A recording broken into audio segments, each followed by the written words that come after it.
everybody, and welcome back to Corked Stats here on the Mayo Media Network on YouTube with your host, John Laghezza, Big Johnny Stud, baby, the big dude with the big mouth from the Big Apple, coming to you worldwide from Brooklyn, New York, as always, baby, coming out the chair, as always, you know it, sun rising in the east, setting in the west, death, taxes, bears making dookie in the woods, and the big dude bringing you this, the fastest show in MLB, absolutely anywhere. Come on, man. It's the off season for some, but not for us. When you work this hard, it feels a lot less like luck when you're cashing those checks at the end of the year, getting you ready for the upcoming MLB season. If you don't know, now you know. The entire off season, we're prepping for best ball, drafting holds, redrafts, and once the season starts, that's when the real fun begins. You know I'm rocking the handicapping thing, plus 15% ROI each of my 3 years running the MLB moving averages algo on verified sites, no less. Come on, who's doing that? No one. And that's why you see handicappers and touts out there talking about the last five, the last month, since the model change, since the new version. I use all my yearly stats, and every year it's consistency, because again, when you work this hard, it feels a lot less like luck. Today's topic is very, very interesting. We are going to be taking the comprehensive deep dive into last year's American League Cy Young winner. That's Mr. Robbie Ray. I know you're thinking about the pants. We'll talk about that a little bit later. We know Robbie Ray always had an issue with home runs and had an issue with walks. He cut down those walks, and we saw the ceiling. When you bring home the hardware, hard to argue with that, but it's our job as analysts and high-stake fantasy baseball players to get into those input stats to see if he can repeat it, exactly what happened. I'm telling you, people, get ready. This is the most detailed breakdown you are going to find absolutely, totally anywhere. Guarantee it. Take that to the bank. You can write it down. Without any further ado, let's dive into Robbie Ray. We're going to break down each pitch in the arsenal. We're going to talk about it all: shape, velo, spin, and exactly what's going on under the hood with Robbie Ray, and then lastly, what to expect for next year. Let's take a look at the tail of the tape and those all-important savant sliders. Of course, not something to overreact to, but always a good place to look. Let's get into Robbie Ray's 2021. He was excellent. Made 32 starts, 193 innings, 2.84 ERA with a 1.05 whip, just popping off the page. All your earned run indicators at 3.5 or below, so nothing to worry about there. The OPS below 700, expected WOBA below 300. Those are really good stats to hang your hat on. 32% K, which was always there, but that walk rate down at 7%. Wow, if you told us going into the season Robbie Ray could unlock that, a lot of people would have been on that ceiling, but we were doubtful of that outcome. We got it, but again, we're here to figure out if it's repeatable. We know the disciplinary basket for Robbie Ray's excellent. He's gotten strikeouts everywhere he's gone. An 81% in-zone contact rate. He beats you in the zone. That's something, though, we are going to get to. That other 20% is something we might be worried about. He does allow fly balls, but in this age of advanced stats, not all fly balls are created equal. I know you see the 44% fly ball rate on Fangraphs, but he did have a better than 11% infield fly, and the line drive rate below 20. Not really too worried about the elevation basket. 10% barrel rate, that is where we start to have an issue. The same for a 6% blast with the 397 expected WOBA on contact, 1.54 home runs per nine. Now, the reason I like to work through all that stuff, again, people, it's just stat reading. We want to go across all of the compartmentalized baskets. A pitcher has disciplinary stats, elevation stats, batted ball stats. No one of those should kind of tip the scale on our opinions or how we prognosticate the production to come. So we know the discipline is really good. The elevation is nothing to worry about. The batted ball stats really might be something of a concern. The home runs were an issue, but we have seen aces excel, allowing home runs, them working up in the zone. Sometimes that's a function of it. See Shane Bieber in that big year. See Garrett Cole in his big years. It's not something we want to throw the baby out with the bathwater over, but allowing home runs is certainly not a good thing. Let's dive into exactly what we saw saw and what we think might change. Look at the fancy digs. We're getting real snazzy with the production value here. Hat tip to Patty Mayo. Hat tip to Matty Best believing in the big dude. Me, you, and the Corked Stats crew. Over there on the left side of the screen, for your audio listeners only, I'm going to just talk you through it. We have our pitch mix. And the other chart you see, the smaller one above those curly cues of mine, is the walk rate. And you see the precipitous drop. I just wanted to make sure that we had that out there. There was a crazy drop in walk rate down to a career low, something that we know is good, but we want to see if it's repeatable. The first place to go look is the pitch mix. Now, there is your career mix for Robbie Ray on the screen. Nice big print.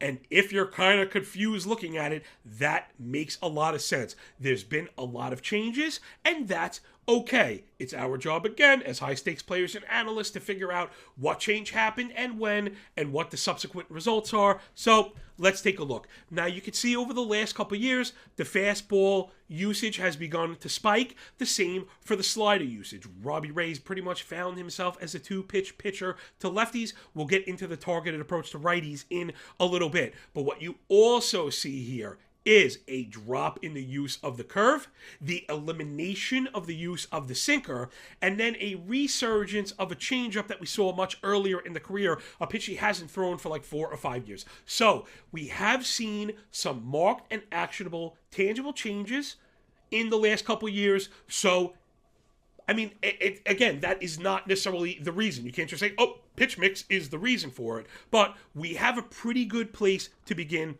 our investigation. And when we're breaking down arsenals, the first place we want to begin is the fastball. Robbie Ray's is excellent. Now, when we're looking at a fastball, I like to break it down into velocity, vertical break, and then swing and miss. You see those 3 charts up on the screen. The velo is up year over year, back to career high, so that's a check mark there. The vertical break is positive, though for people really looking at the YouTube video right now and the chart, yes, you do see a drop from 2016. However, I want to put it into context. When you see that break down at 14 or below, that is really good. That is kind of on the border of a rising fastball. Again, people, fastballs do not ever rise against gravity. That would be impossible. A rising fastball is just one that doesn't break as much compared to the field. So, Robbie Ray's fastball is excellent as far as velo, very good as far as vertical break, and then on the right, you see that subsequent spike in swing and miss with the velo. So, it's check marks across the board, but, the big shaking butt on that fastball is the chart you see below. Look at the location of Robbie Ray's fastball. It's been centered in the middle, which is partly going to explain some of the home runs that we've seen. However, I would also counter it's a reason for some of the drop in walk rate. He's just decided to challenge hitters in the zone rather than being too cute, wasting those pitches and allowing free passes. So as far as the fastball goes, the input stats all look really good and I'm confident in it. However, we are going to have to keep an eye on the location when we're wondering about those home runs in the future. So let's keep it moving on. The fastball looking good. Let's get into that slider, which is a ridiculously good pitch. And I'm going to kind of, visualize it for you here. So you see some slider charts there. We have the pitch use, and you see the spike in use year over year. Then we see the velocity, the same spike in velocity year over year, and it's taking the swing and miss with it. I mean, look at the input stats of this slider. It is a ridiculously good pitch. The last 2 years, it has a sub 280 X slug with a better than 46% whiff rate. We like to see the increase of use in really good pitches. Now, I didn't invent that. I know that's kind of intuitive, but it's not something that you see. So, we have Robbie Ray identifying the slider being this devastating pitch and him spiking the usage. Exactly what we would like to see. I think we can move over into the next offering. Now, I did mention real quick the fastball and the slider are what he throws to lefties. We have seen Ray use what I call a targeted approach, meaning he has secondary pitches that he only throws to certain handedness pitchers, and that's what we get with the curve. Now, you see some other charts with the curve, and I'm going to walk you through it again for the audio people only. What you see on the left is your location chart for the curve. Look at the hexagons. There are 2 distinct primary locations for the curve.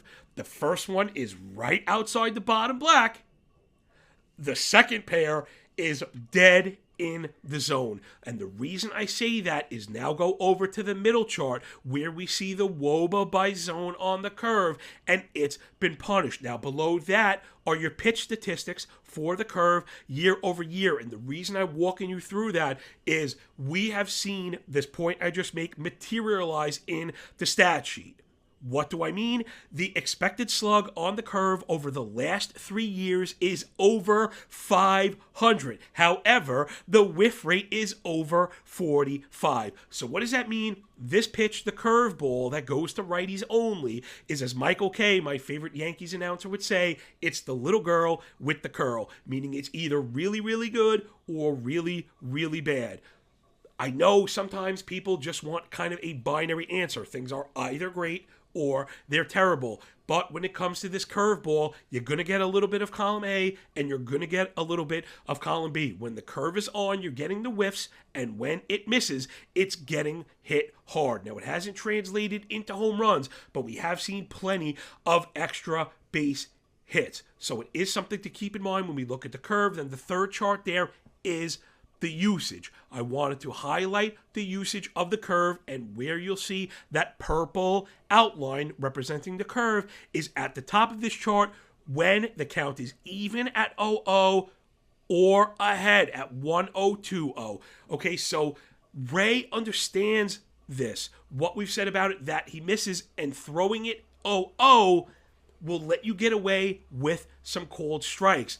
Aggressive hitters might take advantage of it, but a lot of hitters are not looking to offer at off-speed stuff in a 0-0 count. So another thing here that I want to mention as we break through and go through these arsenals and what we expect are whether or not the changes we've seen are positive. And thus far, I'd have to say they are. I believe we see a pitcher and organizational background, kind of backup support, making decisions that are efficient.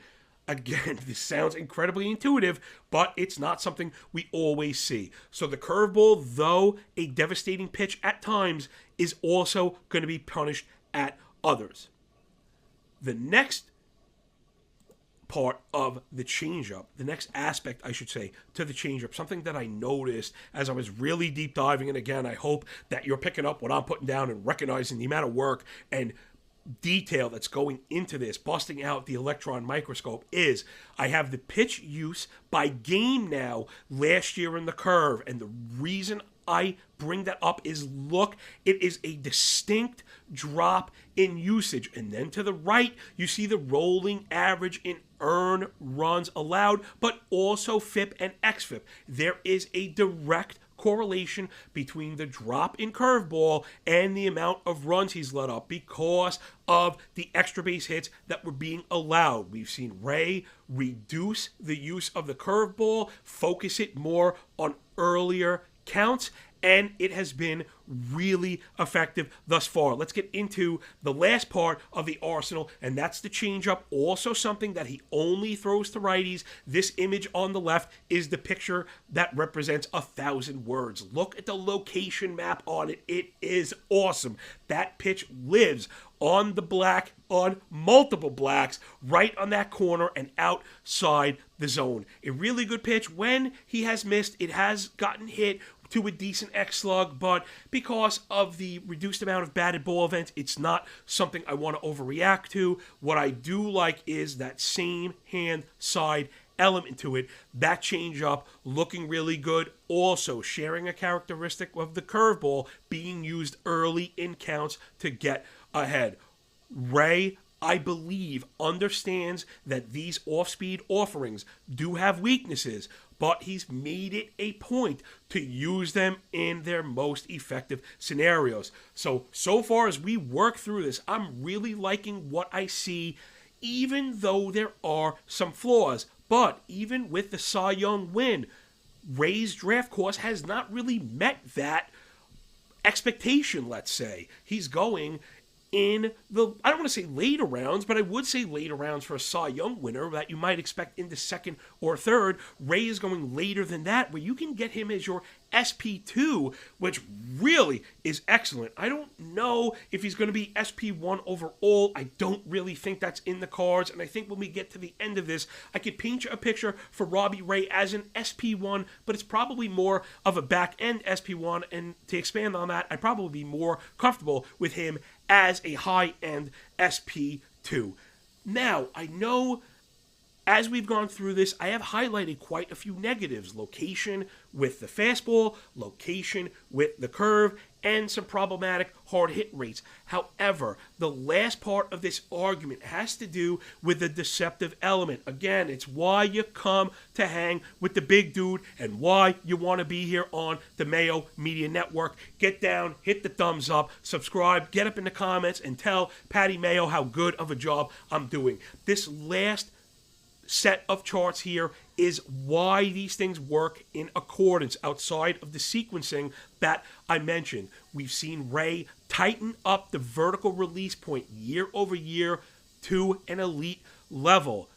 If you go back to the beginning of his career, every pitch came at a distinct release point. We're now at a point where 3 of the 4 pitches are happening at the same place. So when a pitch is released at the same point but has an opposite break, it adds a deceptive element very hard for hitters to adapt to.